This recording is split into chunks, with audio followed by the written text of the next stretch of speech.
Hello, welcome to World Business Report. I'm Tanya Beckett. European Union finance ministers have agreed plans for a new Europe-wide system of financial regulation. The deal paves the way for the establishment of several new watchdogs responsible for supervising the financial system in all EU countries. The agreement comes despite concern from the UK that tighter EU regulation could damage the competitiveness of the City of London. Well, the BBC's Nigel Cassidy has been following developments from Brussels.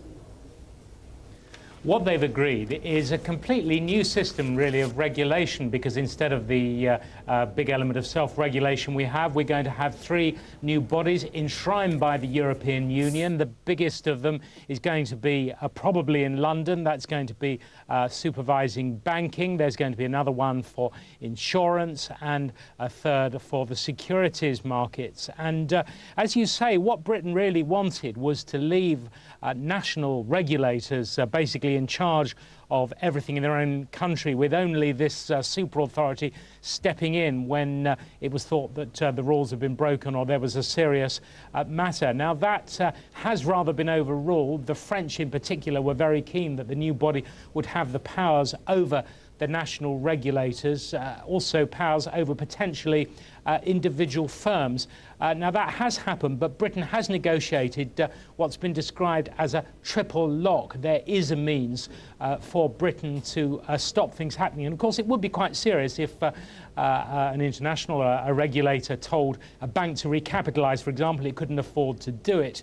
That would have big implications for the taxpayer. So there are safeguards, basically, firstly enshrined in the fact that the regulator can't do anything which would affect the fiscal position of a country, and then there's recourse both to the ECOFIN meeting and then to the European Council itself, where of course every country has a vote.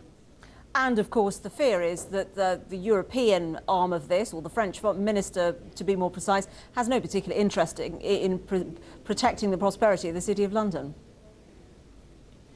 Well, I think in a way that's slightly disingenuous, in that if you talk to people here, they say, look, the financial centre of France or Frankfurt, they are bound up in London as well. But yes, you're right, in one sense there's not many votes in saving the status quo for bankers, and the French indeed are rather celebrating this as a victory tonight. But I think the reality is that London's future is bound up in Europe's success, and I think the Commission probably takes a slightly more Anglo-Saxon line than many people realise. But there will be many in the city who won't be at all happy.